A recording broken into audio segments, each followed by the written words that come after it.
Nous allons prendre le temps de présenter un projet plus en détail sur la question du concept, de l'utilisation du concept pour la matérialisation du projet architectural et donc d'intellectualiser le processus pour bien démarquer une architecture d'une construction banale. Et bien, nous allons prendre comme exemple le travail de M. El-Lemdani Abdelrahman pour son TFE soutenu en 2016 dans le cadre de la spécialité MAD, donc matériaux, ambiance et détail architectural, et qui s'appelait donc l'éloge du vide, plateforme d'association et d'échange estudiantil.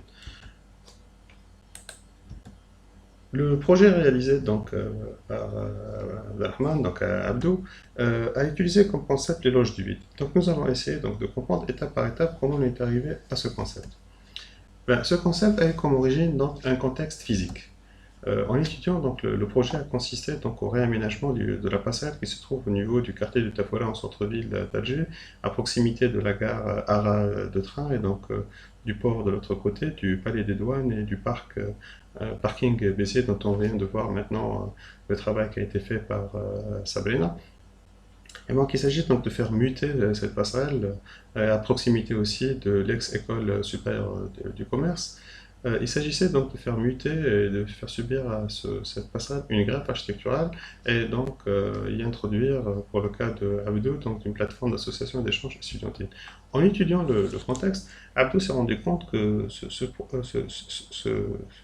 environnement, donc cette passerelle se trouvait entre les choses, un entre-deux, un entre donc la gare et le port, un entre la rue, donc emmenant donc les bus estudiantins vers l'arrêt du bus, l'ex-arrêt du bus, puisque maintenant ce dernier s'est transformé entre-temps en un jardin. Mais à l'époque du travail de Abdou, donc c'était donc ça c'est les bus qui permettaient donc d'aller vers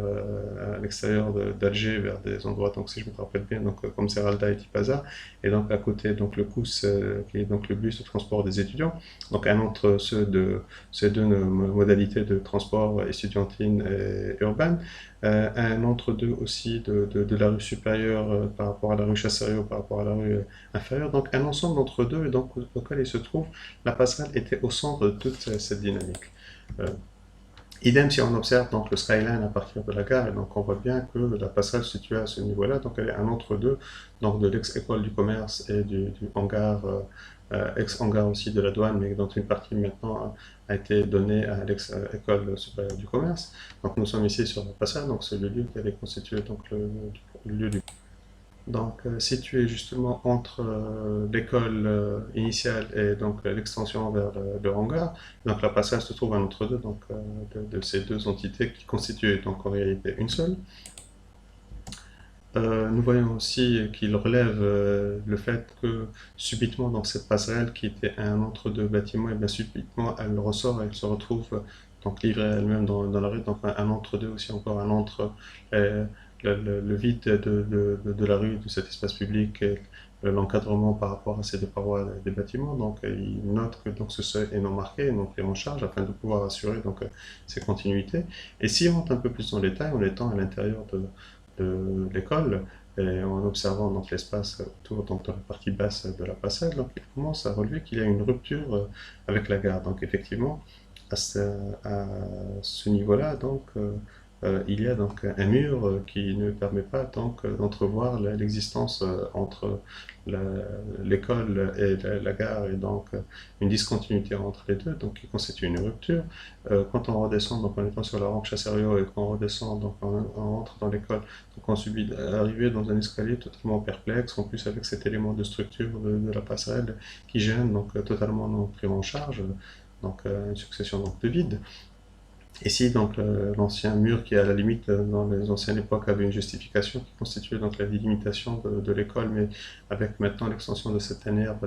vers le hangar, donc qui constitue une rupture entre les deux éléments, et carrément aussi donc cette structure imposante qui agresse l'espace, qui marque encore la séparation entre, encore une fois, un entre-deux, entre la partie basse, la partie haute, la partie ancienne, la partie nouvelle, la rue,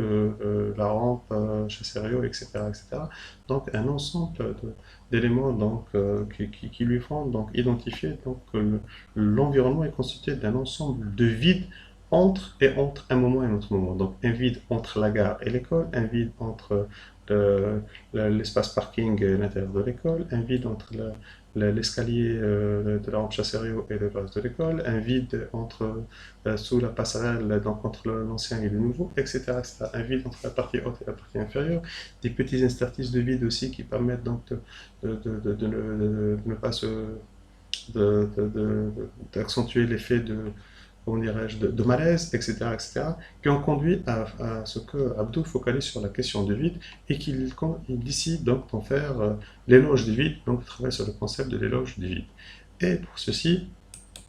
il travaille donc sur l'idée de, sur des installations artistiques et donc aller chercher un travail des artistes. Et là, son subconscient a commencé à travailler, effectivement. Donc, dans ce subconscient, en retravaillant, donc, après avoir étudié les différents flux qui existent comme on l'a dit tout à l'heure, entre les différentes entre-deux, eh bien, ce dernier, en identifiant les différents composants clés de son environnement, tels que le ministère des Finances, si je ne me trompe pas. Donc oui, je crois que c'est le ministère des Finances, à proximité donc de la gare, avec le hangar, l'école, le bâtiment emblématique des douanes, le parking Béziers, la passerelle qui traverse et qui va, les lignes de rail, etc., etc.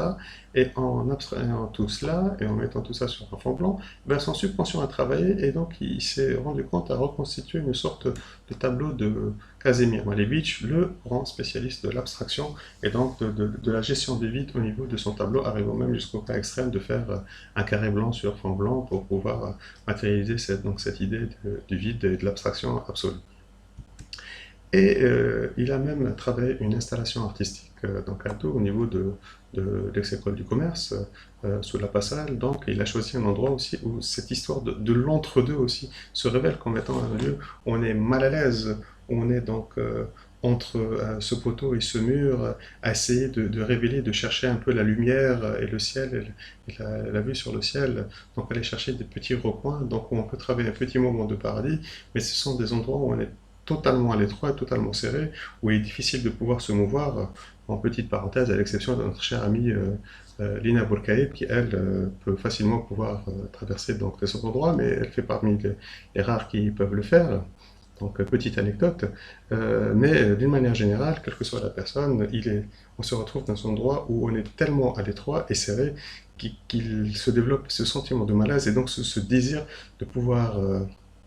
exploser tout ça et aller chercher donc plus de liberté avec une ascension vers le haut. Et il cherche aussi encore le travail de certains artistes tels que Kurt Persky, j'espère que je n'ai pas charcuté son nom, donc avec cette installation qu'il a fait un peu partout de par le monde, de différents endroits, donc The Red Bull Ball Project,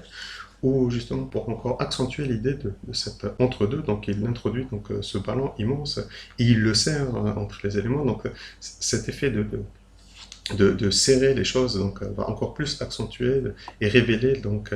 les entre-deux, les passages, à travers ce travail aussi d'encadrement, de cadrage des vues, etc. Et là, on commence à identifier donc les différents traits de caractère par Abdou pour la matérialisation donc, et le travail de l'éloge du vide. Et donc, ils se rendent compte que si on travaille, par exemple, on prend cet exemple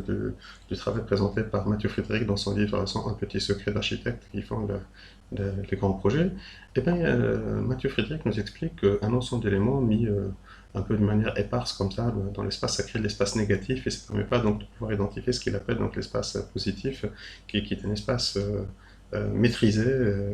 organisé, structuré. Mais si on commence à les organiser un peu entre eux, donc ces petits éléments totalement épars comme ça, on commence à les organiser, ben ça nous permet donc de pouvoir produire des espaces maîtrisés, donc un espace positif,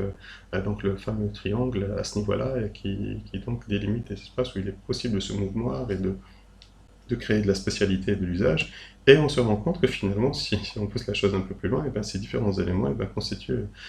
du sens. Si on les met dans le bon endroit, on les produit de la même manière, et ben, en composant le plein, en constituant les différents éléments, et ben, le vide qui s'en construit, et ben, il a beaucoup plus de sens. Et ben, là, il a le sens de la lettre A. Et c'est à ce moment-là que Abdo donc s'intéresse encore plus à cette question-là du vide en faisant des petites recherches. Et il s'avère que le mouvement moderne, qui est donc le mouvement qui est le plus travaillé avec la question du vide, principalement à travers, comme on va le voir dans le projet suivant, de celui de Maestro Andelo, dans sa matérialisation architecturale, et ben, l'idée donc c'est de travailler avec des murs sans fenêtres, juste avec des surfaces qui, en les plaçant les uns à côté des autres, et ben, on suggère le volume, donc un travail sur le psychologie et non sur le physique. Et donc la matérialisation par le psychologique et non pas par la matérialisation par le physique, ce que nous appelons donc l'effet supplétif, et qui permet donc de pouvoir créer des volumes en les suggérant et non pas en les matérialisant et les concrétisant. Et comme référence architecturale, fondamentalement, il y a effectivement le mouvement de Stigl avec Gard et Rietveld, mais en plus donc le maître absolu, et donc c'est Miles Landelo, surtout dans ce travail sur le pavillon de Barcelone en 1929, où tout est suggéré, tous les vides et tous les plans sont suggérés à travers un jeu subtil de parois et de décalage les uns vis-à-vis des autres. Et ben, tout cela permet de suggérer un ensemble de spatialité et de volumes juxtaposés et superposés les uns à côté des autres. À partir de là, on commence le travail sur la matérialisation. Ainsi, tout le travail de Abdo sera articulé autour de lignes et de parois et de surfaces qui vont donc se focaliser sur les flux existants autour du site pour pouvoir donc à partir d'eux produire du sens et de l'usage dans le futur projet en manipulant ces différents éléments. Donc première chose, c'est l'intégration donc de la connexion entre les flux, le maintien bien sûr de flux de la passade, mais aussi la connexion entre le rapport avec l'école et donc la création d'un élément qui permette donc l'articulation entre les différents composants de l'école, gauche-droite, mais aussi l'élément vertical. Donc la création de parois supérieures pour suggérer et révéler donc encore une fois donc ce vide sans le construire pour autant, donc le vide du passage pour pouvoir encore attirer, accrocher les passants, donc sans le construire, mais juste en le suggérant grâce à un jeu de parois, comme nous allons le voir encore plus en détail. Et enfin donc cet élément-là vertical, donc encore des jeux de lames qui sera donc l'ascenseur, qui va donc articuler les différents composants, aussi bien donc du projet, mais aussi les différents composants de l'environnement entre l'espace public, la terrasse, les vues sur la mer et la passade intermédiaire, donc créer donc cette connexion entre les trois niveaux et aussi donc aussi bien à la verticale, mais aussi donc chercher les différents éléments horizontaux pour les redistribuer dans l'ensemble des différentes entités. Donc nous voyons ici un peu le processus de matérialisation, donc cette fameuse paroi. Nous insistons aussi sur le fait qu'il avait considéré que le jeu de parois ne sera donc juste un travail sur les murs sans fenêtre, mais juste un travail donc, de percement à travers donc, des failles qui permettent donc, de ne pas tomber dans le piège de la composition à l'ancienne, mais de rester dans le langage moderne, qui est donc le langage qui est le plus travaillé avec le jeu du vide et la révélation du vide à travers donc, la suggestion, donc le psychisme. Donc pour on continue. Donc là, après avoir délimité cette paroi qui permet donc cette surface qui permet donc de bien cadrer le vide sur la passerelle, donc de révéler encore mieux cette passerelle. Donc encore un jeu de paroi verticale et horizontale qui permet donc de limiter et de révéler le volume de futures activités proposées par Abdo. Donc là, on voit encore plus ici tout le travail accentué à travers le travail donc, dans les parois de l'élément vertical qui sera l'ascenseur, donc la mise en connexion de l'ensemble, le travail des petits jeux de faille qui accentue encore le travail sur les lames, le petit vide aussi ici, donc encadré à travers les éléments aussi même en plexi. Donc encore ce travail en plexi pour encore plus révéler le travail sur les lames et donc éviter de venir refermer ça par une paroi et donc qui finira par briser l'effet donc travail sur l'encadrement aussi bien horizontal, vertical et autres. Donc, et c'est ce travail-là qui est fait aussi pour accentuer l'effet de lévitation, afin donc, encore de mieux montrer le jeu de surface et les jeux d'encadrement qui permettent, donc, comme on le voit ici, donc, les doubles parois verticales, les doubles parois horizontales, les petites failles à ce niveau-là, le retrait par rapport au garde-corps, autant de petits détails, le souci du détail qui permet donc encore de plus accentuer. Et on voit bien donc cet effet-là de lévitation qui permet encore aussi donc le cadrage de la passerelle et passage, donc l'objet même du projet. Et on voit donc la perspective de l'autre côté à partir de la rampe Chasserio. On voit encore ce travail des parois verticales de l'ascenseur, de l'élément qui donc articule entre l'espace public en contrebas, projeté par Abdo, et donc le passage à la terrasse et donc la révélation du cadre de l'environnement. Nous allons juste pour finir la présentation de ce projet, vous présenter une petite vidéo réalisée par Labio qui vous montre encore tous ces jeux de subtilité qui a travaillé donc sur le jeu donc sur les surfaces, les parois, l'encadrement et la suggestion du vide. Et nous promettons pour les prochaines fois donc d'autres exemples et donc de créer toute une série de vidéos sur la manipulation et la matérialisation des concepts à travers les différents projets d'architecture. Donc nous allons voir la vidéo.